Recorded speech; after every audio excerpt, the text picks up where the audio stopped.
Atong sayran ang kahimtang ug sitwasyon sa pipila ka mga eskwelahan sa Metro Cebu subay sa unang adlaw sa klase karong adlaw.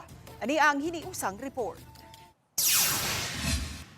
Hapsay ug malinahon ang pagbukas sa klase sa Dakbayan Sugbo karong adlaw. Sama na lang sa Cebu City Central School diin sayo pa lang kaayo sa buntag, doon na mga tinun-an nga miadtos tunghaan uban ang ilang mga gidikanan ug apuhan. Adunay excited sa pagtungha apan doon na usay gahilak kay dili gustong mabulag sa ilang mga ginikanan. Giam-aman sila sa mga magtutudlo aron mugaan ang gibati ug aron usab dili mabaguhan.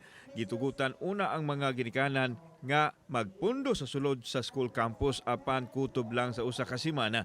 Gipahigayon ang flag raising ceremony alas 7:30 buntag. Adunay nagpwesto sa quadrangle ug aduna usay nagpwesto na lang sa mga andana sa tunghaan. Matod sa principal nga 3,200 ang ilahang natala ang enrollees apan gilauman nga musaka pa kini sanglit nagpadayon pa man ang ilahang pagpanawat sa mga tinun-an. Gani kining apuhan, giubanan niya ang iyang apo nga karong adlaw pa lang magpa-enroll. May noig hawa sa parents manghilak ra bagyod na so as of now so allowed pa gyud sila nga moanha karon monitor pa sa nila ang mga bata. Until when? Until this week lang gyud siguro ang obserban lang gyud namo kay next week man good instructional time. Ngano man na ma-enrollaan? Bot nga mawasa ko kay bawo kay na inahan ko dani kamahan mo may kuan ni. Kay Ralipay. Ya naka-enroll na eskwela mga bata.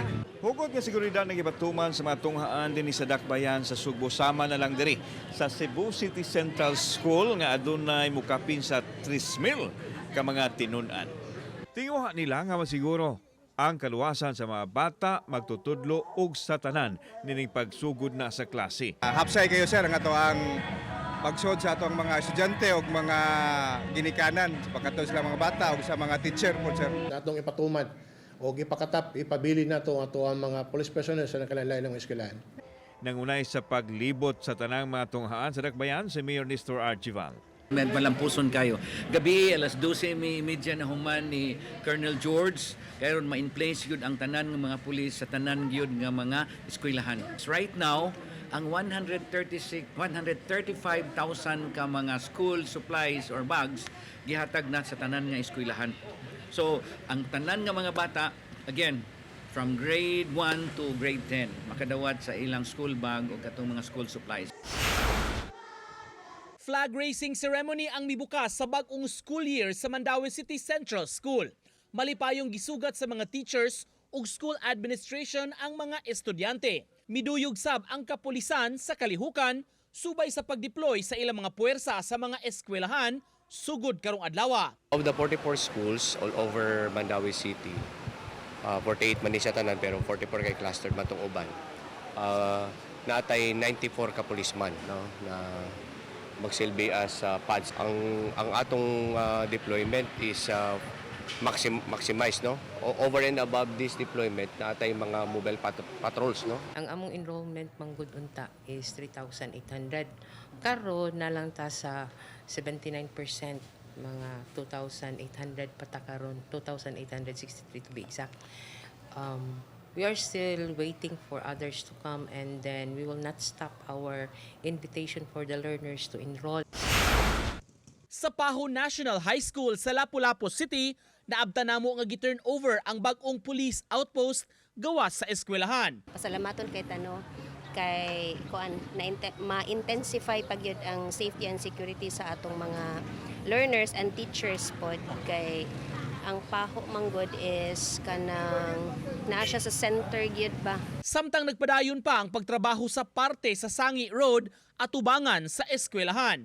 Gipuli-puli ang pagpaagi sa mga sakyanan. Antayanan kay sama ning mga sitwasyon na kay kanang tingsod jud traffic yung sanan mo gina mo post jud og kuan tani tudani. So mo nay amo ang gikuan sa among barangay nga kinahanglan mag-deploy gyud mi og tanod diri para lang makatabang pud sa eskwelahan. Napuno sa pakulo ang balik eskwela sa Dr. Cecilio Potong National High School sa Tagbilaran City sa Bohol. Gisugat sa mga drums and bugles ang mga tinun-an, mga ginikanan ug mga magtutudlo. Paagi kini sa tunghaan nga mamahimong dasig ug aligre ang unang adlaw sa tingtungha. Sa orientation, gipahibaw sa eskwelahan ang programang kontra school bullying ug ang mga pamaagi aron malikayan kini sud sa tunghaan.